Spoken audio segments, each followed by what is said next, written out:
So. Okay, so I think we have gone live on LinkedIn. So Happy New Year, everybody! And I hope you had a really lovely festive period. And yeah, we are just holding fire because we are trying really hard to go live across all of our social media platforms at the moment. So that's really, really exciting. So in the meantime, I thought I would just go ahead and do it. So welcome to our live event. My name is Dr. Sarah Lewis, and we are here talking about Justice 2.0, revolutionising the criminal justice system globally.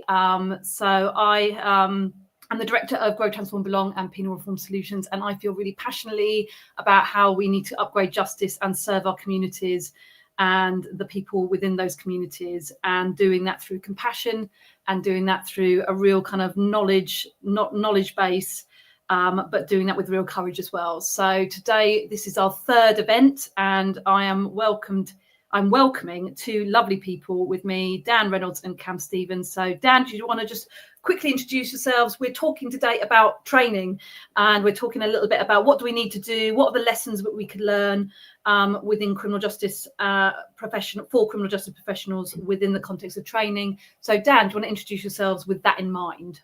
Yes. So for those of you who haven't met me or seen me speak on this before, my name's Dan Reynolds. I'm a senior consultant at Grow, Transform, Belong.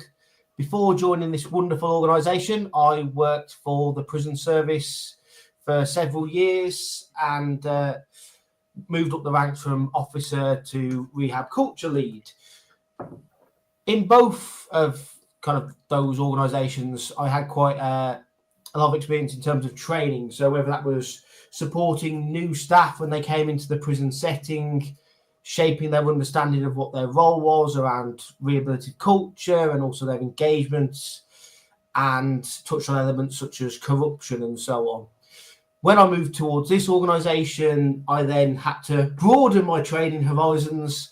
And since then, I have trained probation staff in Romania, senior leaders in the UAE, along with prison staff across and up and down the UK. So lots of training across many different levels as well, and also different sectors rather than just my prison hat. So learning on the job as well as training. Mm-hmm. And I think that's lovely about GTB, isn't it? It's lovely that we have a real broad exposure to lots of different organisations. So that's lovely. Thanks so much, Dan. And lovely Cam. Do you want to introduce yourselves and a bit about your experience of training? Hi, my name is Cam Stevens. I am a senior digital consultant for Grow, Transform, Belong.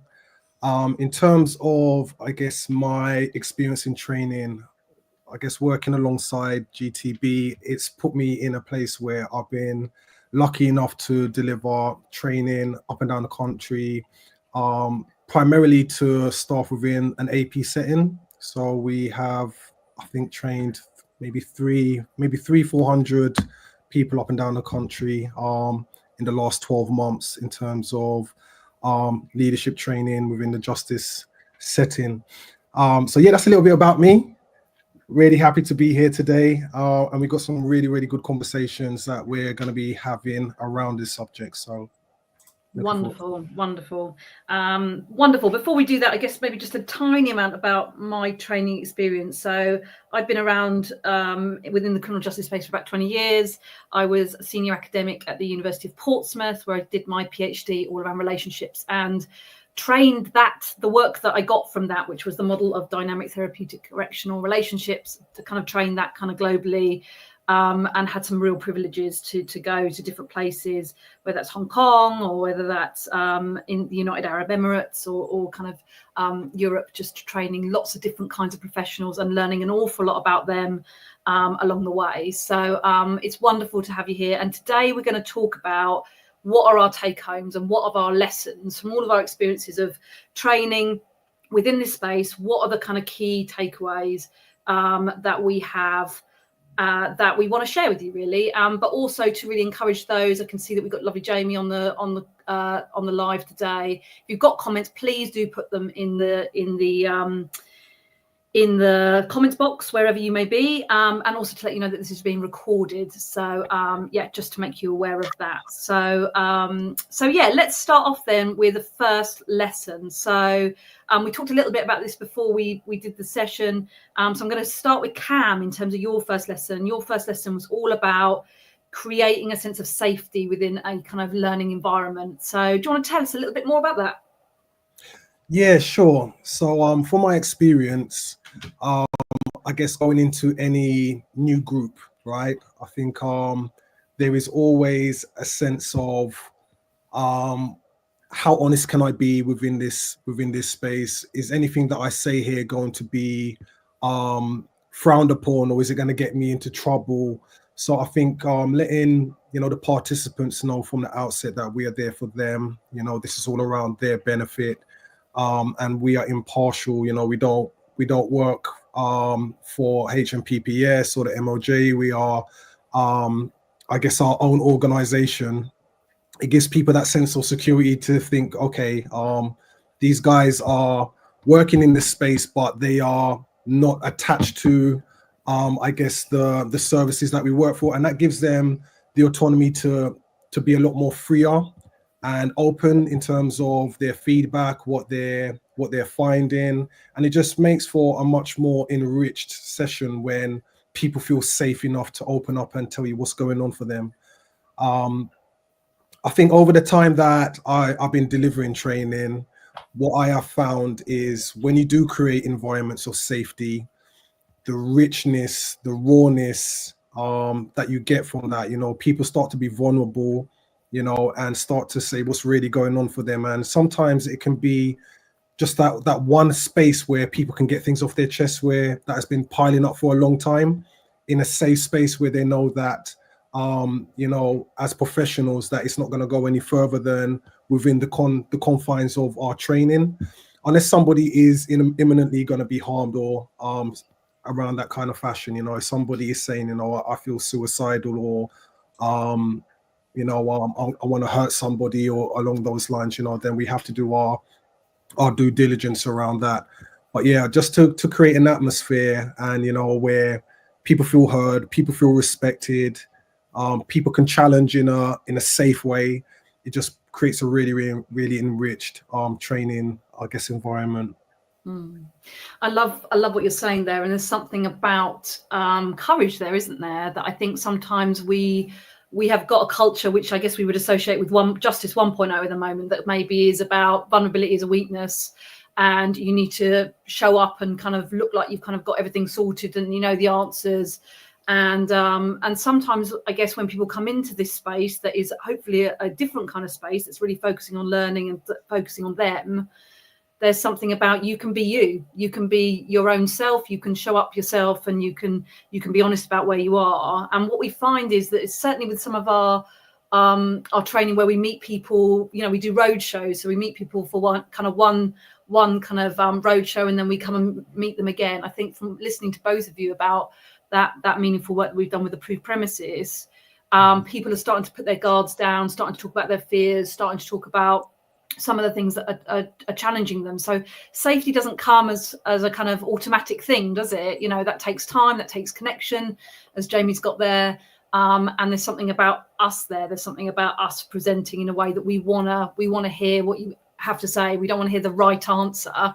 We want to hear where you're at. Yeah. Dan, one of your biggest lessons you talk about is creating a learning culture where people kind of thrive. So do you want to tell us a little bit more about what you mean by a learning culture? Yes, and I think where it came from is when I look back to when I joined the prison service all those years ago now, my initial training was 12 weeks long, and now I believe it's down to 6, and there's even been talk about it dropping to 4 weeks. And then when you went back to your establishment, you were meant to fill in workbooks that you reflected on kind of how you were dealing with certain aspects of the job and the profession, and kind of what you would do differently. There was that element of reflective on your work and your practice when you went back. And all of that's kind of been stripped away.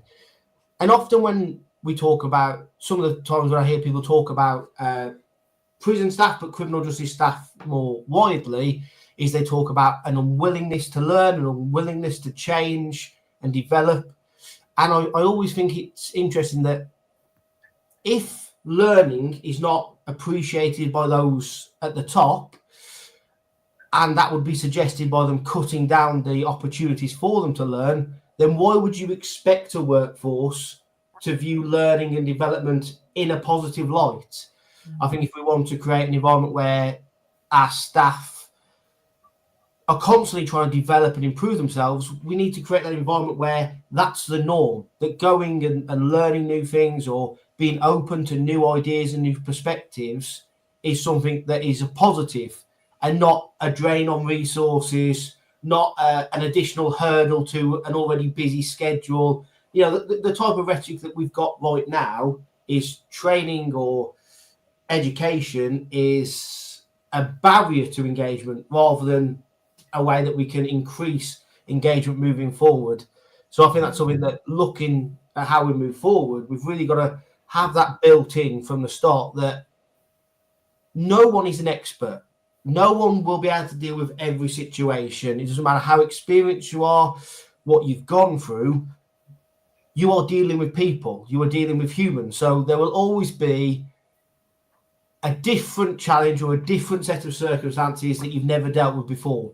And only by reflecting each other and learning off each other can that be turned into a real learning experience, if that makes sense. Yeah, it does. And I think there's something about, it's around those attitudes, isn't it? I think when people take training days, they got to catch up on all the work they've missed, you know. So already you're in this kind of place where you feel that you're kind of behind, or you got to check your emails constantly, or in the break, or in lunch, or even that it isn't this, you know, it isn't protected. Sometimes all of this kind of language really tells us about what people feel about learning and what people feel therefore about us, isn't it? Like symbolically, as an organization, we care an awful lot about learning, and we communicate that not only in terms of the standard emails about, you know, this is what we'd really love you to do in terms of your learning, but it's also about the non-verbal stuff and the symbolic stuff that we say about people being able to have protected time, people having the right to switch off during a learning opportunity so they can get the most out of that. So I think it's really important, like you say, that this we talk a lot about culture and prison culture, but also across the system. I think HMPPS actually talk about a learning culture. We want to promote a learning culture on one hand, and on the other hand, cutting the training. There used to be loads of stuff around teamwork and kind of stuff around emotional intelligence and leadership and all of these kind of things. And there's lots and lots of leaders that want to bring this stuff back in.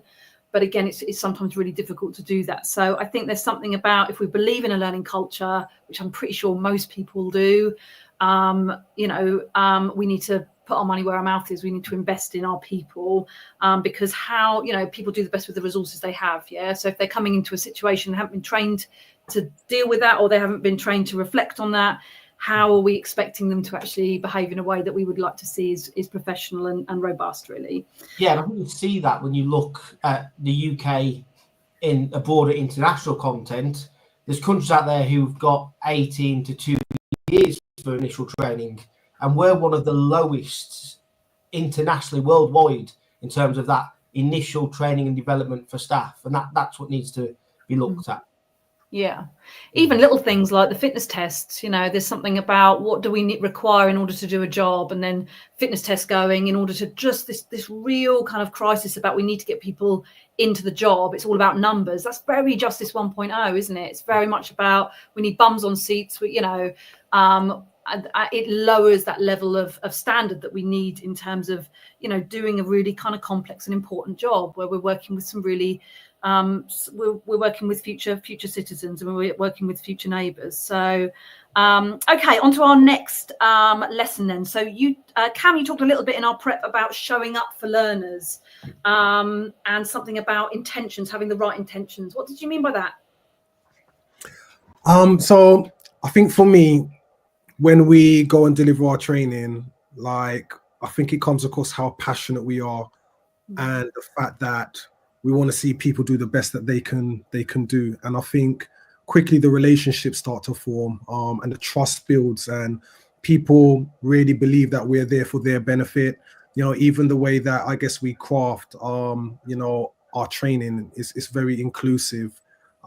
It's not very, we're not prescribing saying that this is what you need to do.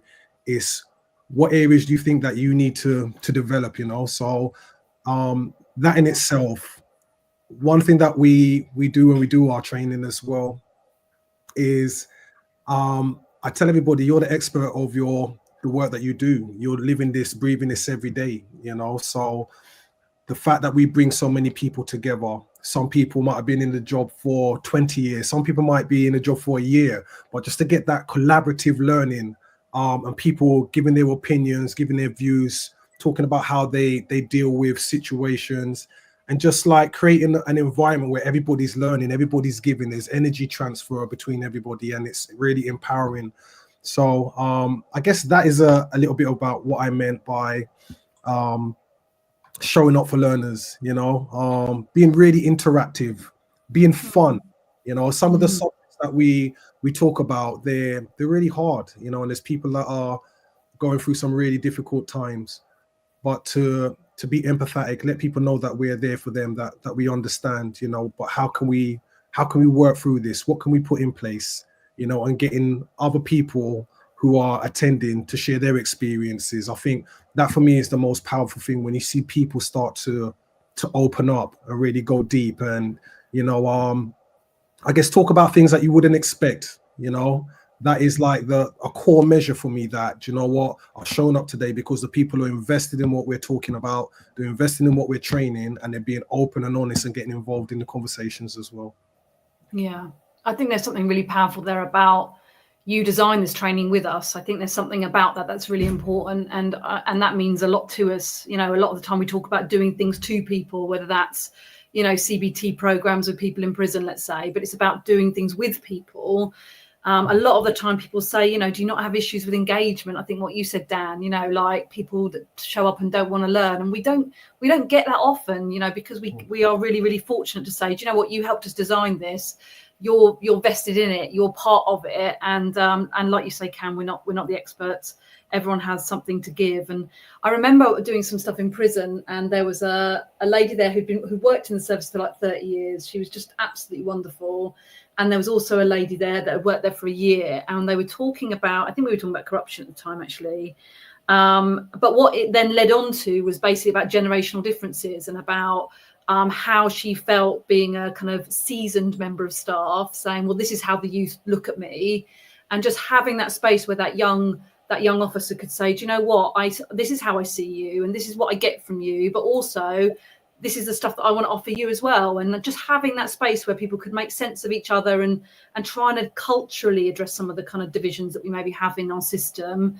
That wasn't something that we designed when we went through the training, but it was something that emerged as a result of it. And I think sometimes this training is really restrictive, and when you know exactly what you're doing on a minute by minute basis, you just lose all these really beautiful conversations that kind of emerge from vulnerability or from sharing.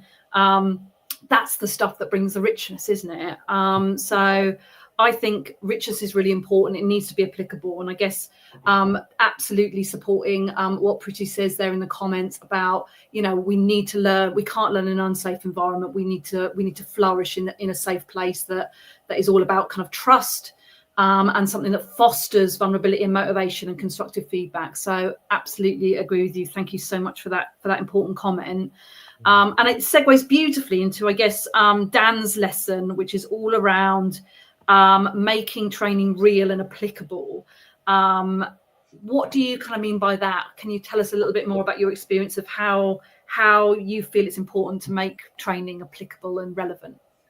Yeah, I think we've all delivered training, or we've all seen people deliver training where the theory makes a lot of sense, and people will nod along and they go, do you know what, this theory, I can understand why it's beneficial, I get the point that you make, but that doesn't necessarily mean they know how to implement it. And I remember when I was in the UAE, you know, sometimes when it became too theoretical, you watch them switch off a little bit. I think where we can, where you can really bring that back into, okay, how is this going to be shaped for us? How can we make it work?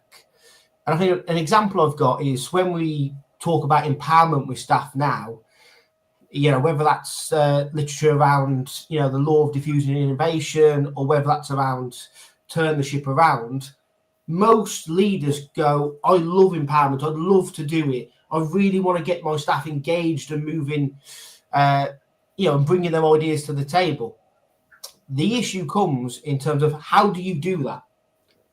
And what we found, me and Cam were doing a session with Approved Premises, and we started to build out a flow chart of how you could do initially kind of a manager-led empowerment. So people who come to you frequently with perhaps simple tasks, things that they could do themselves, but either don't feel confident or worried about consequences, whatever the reason may be, how could you initially coach them to learn empowerment, to learn how to rely on their own ideas and their own skills, so that moving forward, you can then kind of have less and less of a firm grip on it.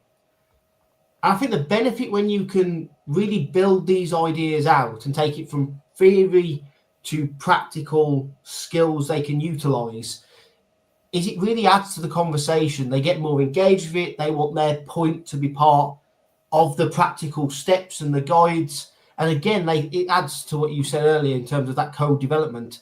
They've been part of making it real.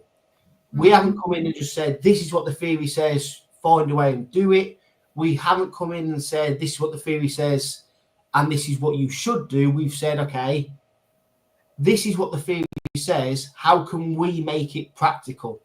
And there's something really powerful about trying to shape that in your environment, because especially with the people we work with, they are not stereotypical environments, whether you're talking about probation, prison, policing, approved premises. They are unique environments where the people working there will have some of the most crucial information needed when trying to shape these practical applications. So using those skills and resources is so vital. I think there's something there as well about what you said earlier, Cam, just in terms of linking your lessons together about safety, isn't it? That I think if you've got this theory, a lot of the time people will say, well, that's rubbish. If it's too theoretical, then it's just like, that's rubbish, that's never going to work, these are the barriers. But if you can honestly talk about what some of the barriers are, that enables us to kind of co-create the solutions together, isn't it? And I think that requires safety. And it's also about how we see criticism. A lot of the time people can be highly critical about an idea, and that's great, isn't it? Because they're critical friends. We're trying to figure out how best to do it in light of all the challenges. We want it to be really relevant. We don't want it to be meaningless. We don't want it to, you're just going to have to do it. Just be procedurally just and, take the time. If you know that people haven't got the time, it's about, okay, what are we going to do? What are we going to do about that then? How might we make time? How might we integrate it into minute by minutes that we interact with people, whether we're in prison, whether we're in probation, wherever we may be. But I think there's just something about exploring things together and making sense together that is just really exciting. And it means that at the end of every training session, I guess we come away with thinking, do you know what? We learned something really interesting about, I don't know, the Romanian culture or the Albanian culture or, different values, different structures, different beliefs. I think it's a beautiful opportunity where we can co-evolve together. And really think about what kind of questions do we need to guide people through, rather than just giving people the answers, which is invariably what happens a lot of the time in training. So, okay, so therefore we got 2 each, so we've only got 2 more left, and we've got a little bit of time, which is great. So the next one for you, Cam, you talked about was building on your ideas that you talked about earlier around co-creation. And that people are hungry to learn and make a difference. And I'm sure there might be people out there thinking, well, the staff that I've got, they're not hungry to learn and they don't want to make a difference. But what's your lesson that you've got, what you take away from your experiences of training criminal justice professionals? What makes you say that? So in terms of, I guess, every cohort that we've gone and delivered training to, I've had somebody, 1, 2, 3, 4 people reach out to me afterwards and ask for advice or ask my opinions on certain aspects of the training, or just things that maybe they've been thinking about and they haven't talked to nobody about it internally, So I think for me, when somebody when you deliver a training session with a cohort of people, and at the end of the session, people have got so much more that they wanted to get out of it, right? So much more that they wanted to explore. That for me is that shows that people are hungry. Yeah, people have said, look, this is not my area of expertise, but leaning on your experiences, what would you do in this situation? How can I make this better? You know, this is something that I'm going through right now. What advice could you give me? So that for me says that there's people out there that are hungry. They want the knowledge because they want to go out and do the best job possible, you know, in helping people transition, whether that's into the community or being a better probation officer or just supporting somebody who's going through difficult times. So I guess my argument is that if you can make something meaningful for the cohort of people that you are working with, it's not prescriptive. You co-create it so that they get what they need out of it, you know, then yeah, the results are going to be phenomenal. As you talk, it reminds me of a memory that we had last year when we worked with just an incredible group of learners from NACRO, and they had lived experience of the criminal justice system, but also policy experience, and it was a really lovely mixed diverse group, which I think is also really important. Just as a side point, that I think the more diverse we have as a group of delegates, the more rich, you know, a training event can be almost. But there was one exercise that we did. So we were talking about research and how do you capture the research or the impact of your work, and what do we kind of want to learn? What do we want to learn about the work that we do, and how might we do that in a collaborative, and how might we co-create that? And one of the activities is that over the course of the evening, they got set a little bit of homework where they ultimately had to take a picture of somewhere. We were in London at the time. Take a picture of London, somewhere in London that symbolises your relationship, I guess, with London, and write a sentence about what that means to you. So it's a methodology called a photo essay. But we got people to look at it, and then we said, right, okay, what do you think these pictures mean? Then we added the captions, and then we talked about what was good about that methodology, really. So it was a really lovely way in which we could kind of get people testing out research. But, you know, I remember just feeling incredibly emotional that there were so many stories that came from it. So people came in with their pictures and we got them up, and it wasn't necessarily just about their relationship with London. People had stories to tell about London, and people had relationships with people, you know, characters in London or experiences that they'd had in London that meant something to them. And they just brought those to the table. And there's just something just wonderful about that, isn't it? That it wasn't just about us having a really formal conversation about tell me about your experiences of living in London or being in London. It was just a really creative way where we could just get people to start opening up and sharing some of their stories.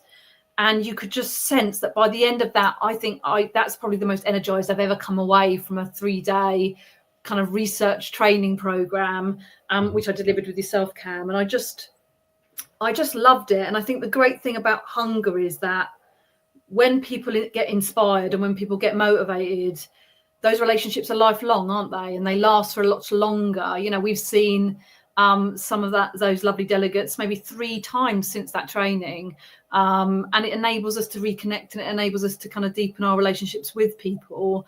So co-creation is we collectively owned that little 3 days, didn't we? It was precious and it was ours, and we really loved it, and at points incredibly emotional for both the delegates and for us. So I think there's just something really lovely.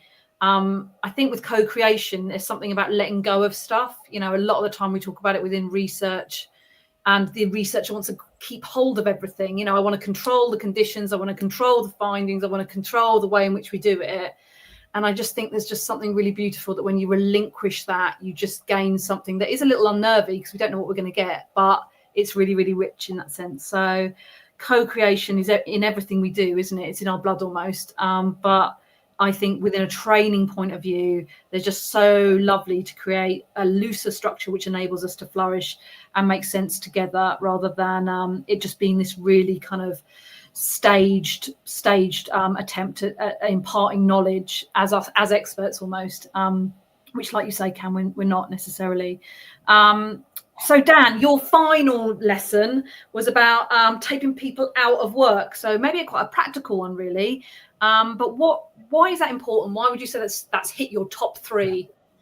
Yeah, well, I think back to when we've delivered training or events within both settings, within settings where it's been within a work environment, within a prison, within a probation office.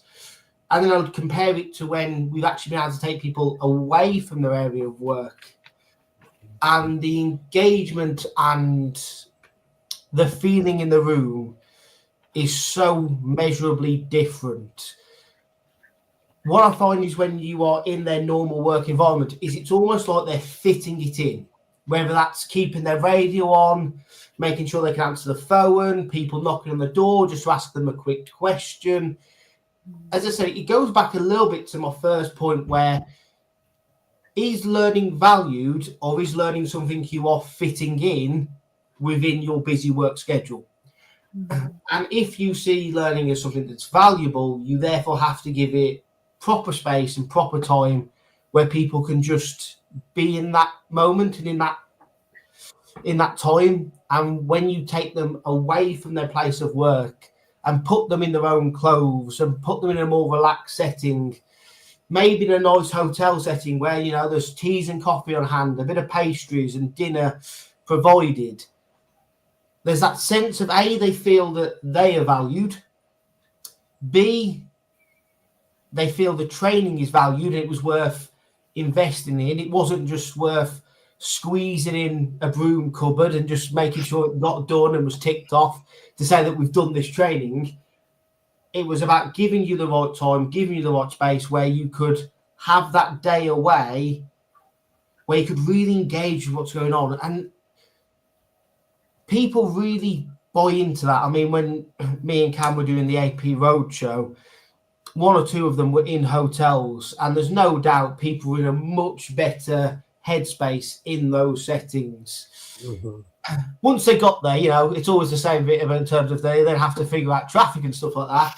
But once they're actually there, just that sense of they're not having to constantly be on call. They can really get involved. They're not thinking, I need to check my emails. And we really tried to set that tone as well, that when people are coming to our training, please try and let your staff know or the people you work with that, you know, realistically, you're not really contactable. Because I know how many great leaders are out there who think, well, you know, I can multitask, I can send the emails and do the training and it's all going to be fine. But again, you're only half invested. And what you're going to get out and the learnings that you can take away are not going to be taken on board as well. And even the kind of the support you're giving for your staff, again, you're only 50% engaged there. You're not doing anything 100%. You're kind of spinning too many plates, hoping to just get it all done and it's fine and I can breathe, because in one day I did 2 days worth of work. And I think it's when we can really break that kind of cycle and go, no, this time is for development and the other time is for whether that's staff support or your own job. I think there's something there from when you're talking around, we always start with them, I guess, don't we? We think about their growth, like particularly if we're doing something, you know, if we were doing something like conflict management, for example, there's something about, let's talk about them first, and then let's talk about the skills around doing, you know, working with other people. And also, I think recently we've kind of learned along reflecting a lot on our training. There's also, this links in with Pretty's comment around this kind of continuous learning strategy about we're creating handouts or activities that we can say, right, okay, we're going to do this with you, but you can use exactly the same format with your teams. And you can go through these examples and we've got step by step, so you can show, you know, basically create something that enables them to then build empowerment within their teams, whether it's handouts, whether it's materials, whether it's podcasts, whether, you know, it's online conversations. So I think there's just something about, it doesn't end at the end of the day, it extends further through. And I think there's something really powerful about, and I say it a lot, I appreciate that whenever you guys are going into prisons, I always say, have you got the nice biscuits? Because there's just something about, I don't know, like I remember going into training and just getting that UHT milk in the little blue, for those that work in English prisons, you'll know exactly this place, the little green, the little blue cartons of UHT milk. And when you give that to people, you know, is really fundamentally different than if you gave people fresh milk, or even best, maybe oat milk or some kind of alternative to demonstrate that maybe you're kind of thinking about them and you're thinking about what's important for them. So even though it's a really small thing and it costs us £1.50 more, let's say, I think those are the things that really highlight that we're showing up, but we also really want you to show up. And as part of that, we want to make sure that you're getting an awful lot from that. So yeah, I think that's really important.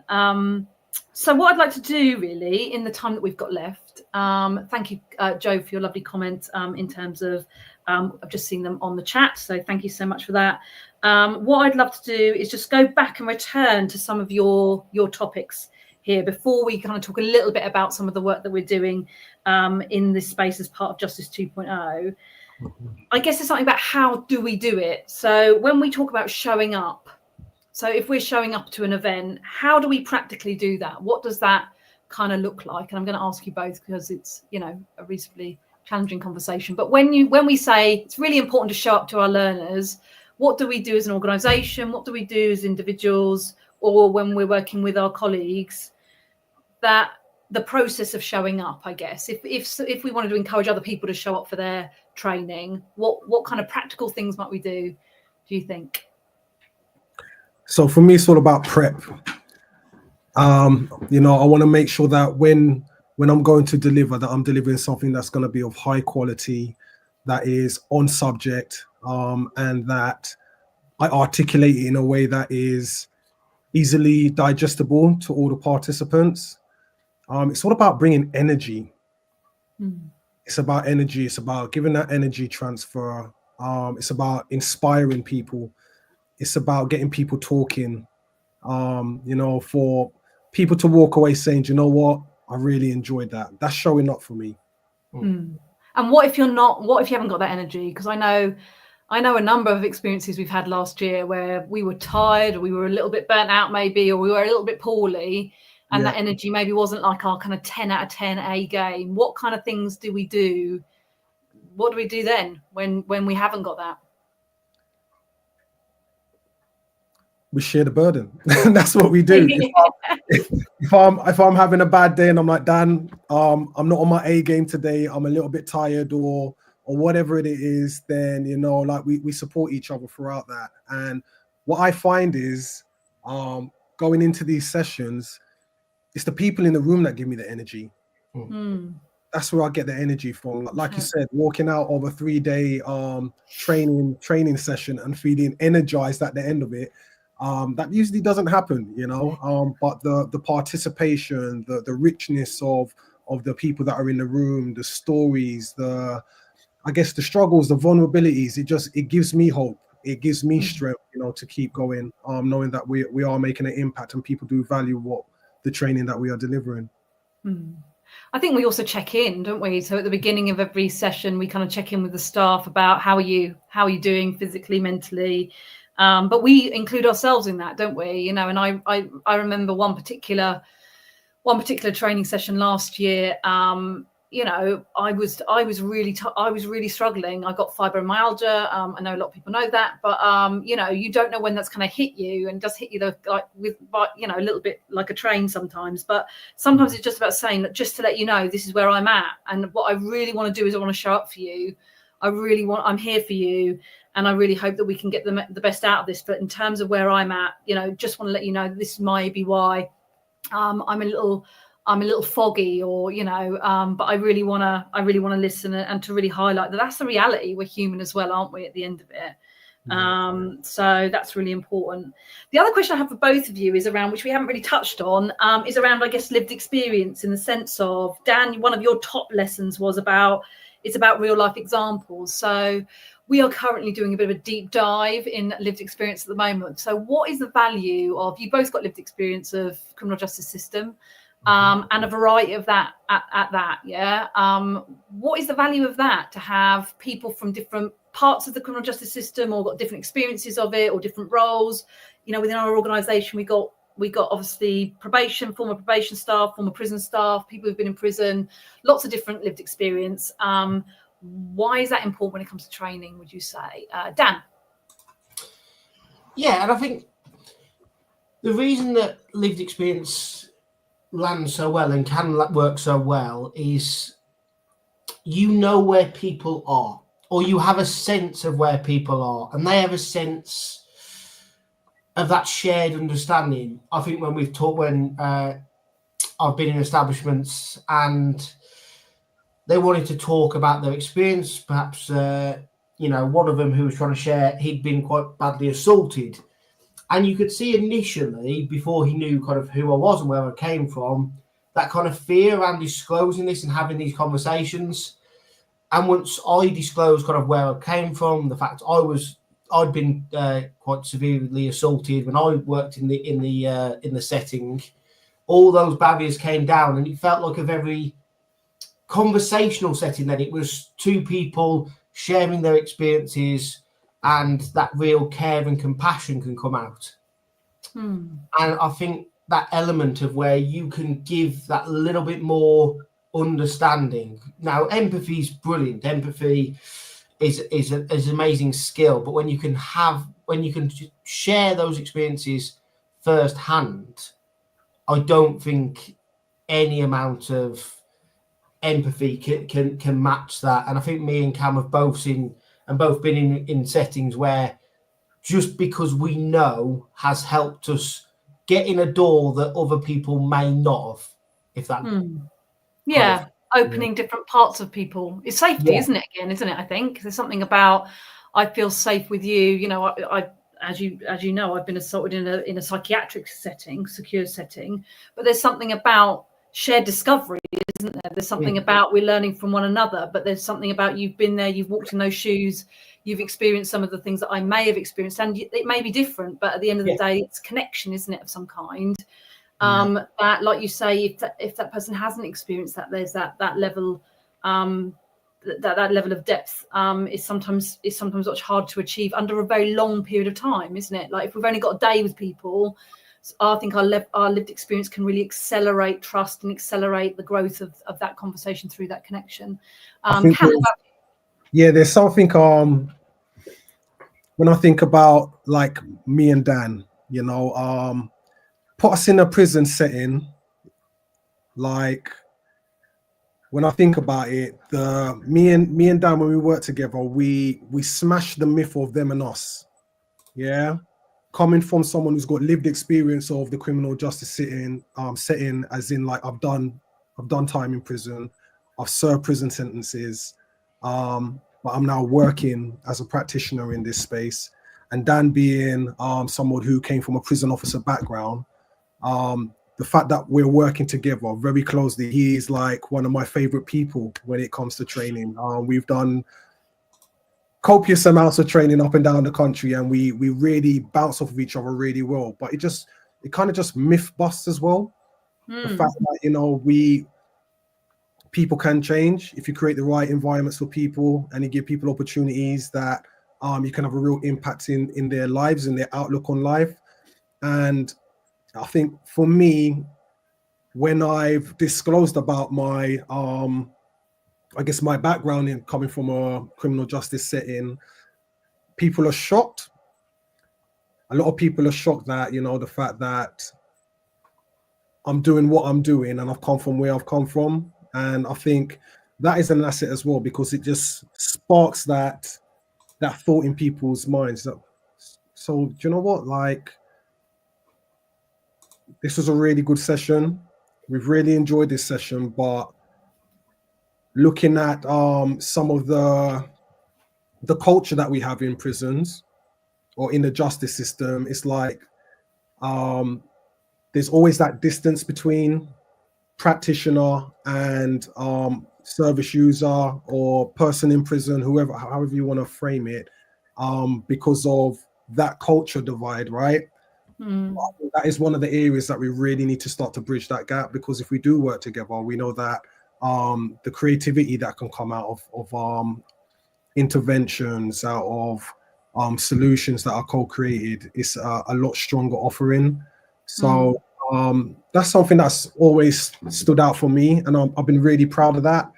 Just the fact that, I guess, the diversity within our team, you know, the fact that we've got people who have been in the criminal justice system, worked in the criminal justice system, whether that prison, probation. So we've got a real richness in terms of the training that we deliver. Yeah, I think so. And you know, lovely comments here from Stuart and from Kaz, just in terms of, you know, it's about busting stereotypes. And I think we do that by design almost. You know, we don't necessarily need to talk about these are the two different kinds of lived experiences. The fact that you're standing together, working together is beautiful in its own right.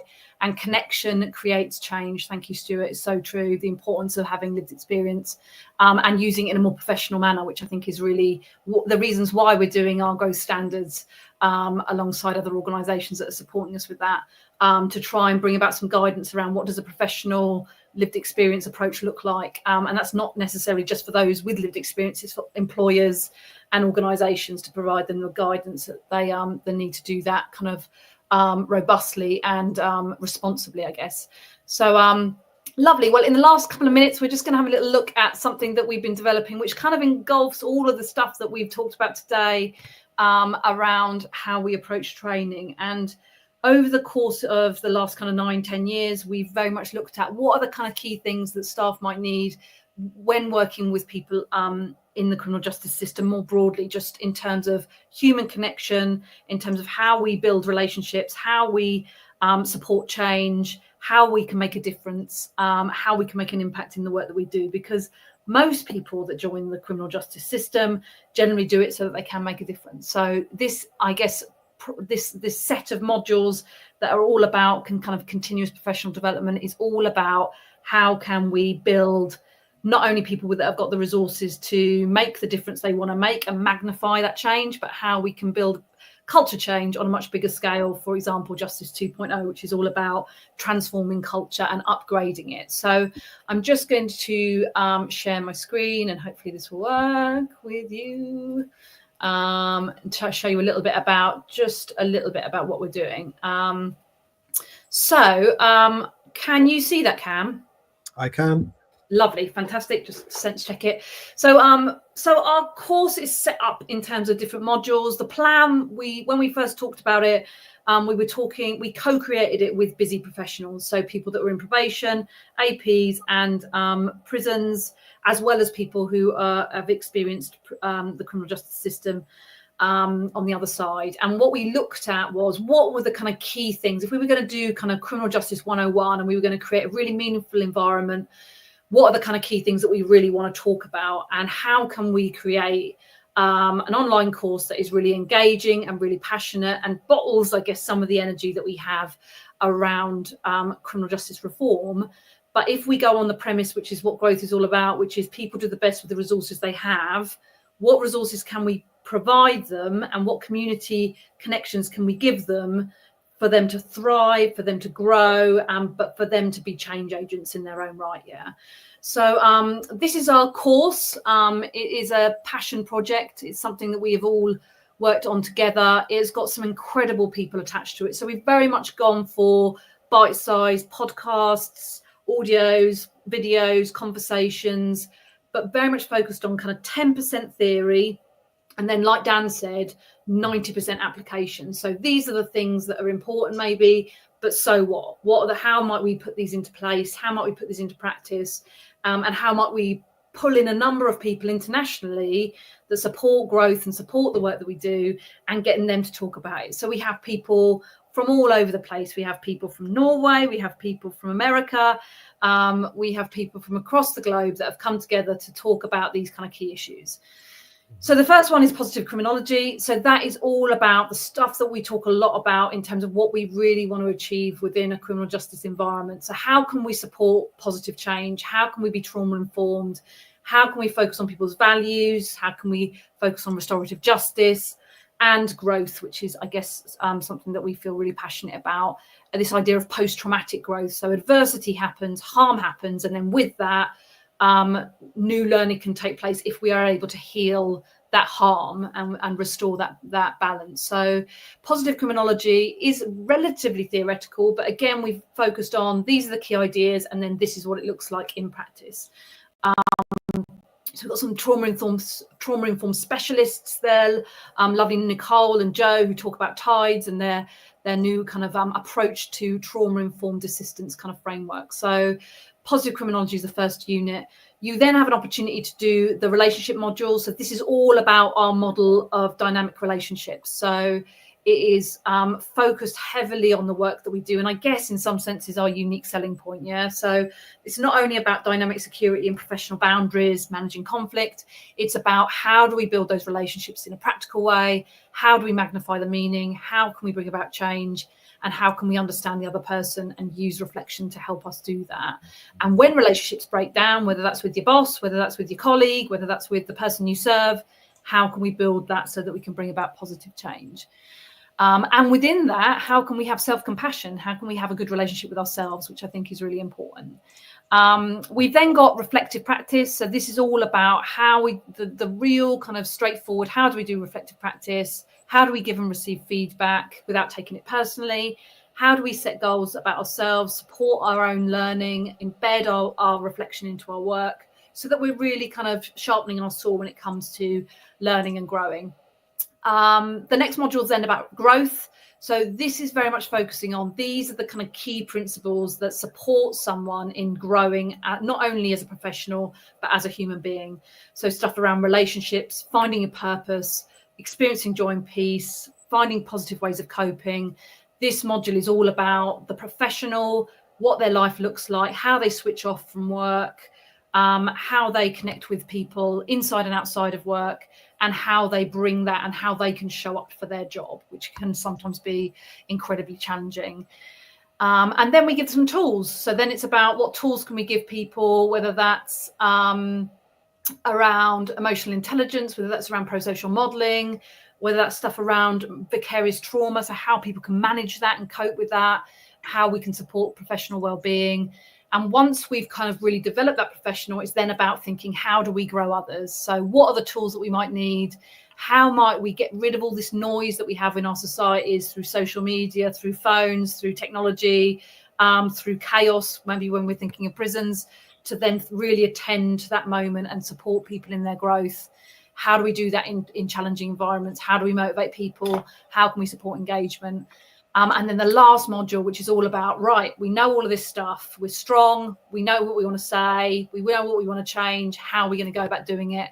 How can we let go of some of the old cultures? So Justice 1.0, how do we embark in the in leadership, and what does the future look like when it comes to culture change? So we are really excited about this project. It's really cool. I absolutely love it, and it's going to be launching in February in terms of a kind of continuous professional kind of pick up, put down, but slowly grow yourselves. If you're interested in joining the army of criminal justice culture change agents, or whether you're already in the system and you wanna grow and you want to develop. And then with that, if you want some information on it, we got information about the benefits of it, not only the benefits for the learners, but what we know is that if we create these environments, people feel that they belong, we reduce staff turnover, we bring about positive change. And the minute we create a positive culture in a probation service, in an AP, in a prison, wherever we are, with that, we have a reduction of disciplinaries, misconduct, grievances, all of that stuff that leaders struggle to deal with, that people are affected by. And that's what creates this kind of us being victims of the system. So this is all about how can we change that, and how can we ultimately build greater trust and create something that's really inclusive within our kind of communities, and get the communities involved in that. Yeah. So I'm going to stop there because I've just harped on for ages, but I've got more information, which I'm really happy to share with anyone if they want to. But in the last few minutes, I guess it's just about getting your impressions about the course. Cam, you know it because you've been doing a lot of the digital stuff around it. Dan, you've been leading it in terms of putting it all together and coordinating all of the kind of talks and all this kind of stuff. If you could say anything about our growing criminal justice professionals, what would you say? So go to Cam first. So I've had the pleasure of editing all of the digital content, and all I can say is, wow, there's some conversations in there that gave me goosebumps. It's such a well-rounded piece of work. I think the experts that we have internationally that have come and participated in this has just made it so rich. I'm really, really excited to show, I guess, the world what we have co-created, you know, with people who are aligned to upgrading the justice system and want to see, you know, transformative change in the sector. So it's really, really exciting. I love it, but I'm biased. Jump on the course and give us your feedback and let us know what you think about it when it goes live. But I've really, really enjoyed being a part of this. And I just want to say thank you to all of our international participants who have helped us bring this together. Yeah, they have been incredible. And I think the richness of that, I think when you're hearing different people from around the world saying very similar things around, it's really important to listen to people. It's really important to manage your emotions. It's really important to understand moral injury. And this is how you do it. I think that is really powerful. And I feel really humbled that we've got some incredible leaders in this space talking about some really complex things and talking about it in a really meaningful and realistic way. I guess it's about really getting that stuff on the table, like we've talked about in our previous lives around hackathons and putting things on the table that are important. Dan, what about for you? You've grown it really. Yeah, I think it's nice in terms of the sense, again, there's lots of different perspectives, whether that's internationally, whether that's different experiences, whether that's, you know, the people we've worked with who've lived in custody, the people who've worked in custody. And, you know, it's been shaped through many different lenses. And I think that means that, you know, in it, there's some interesting topics that are looked from a new point of view.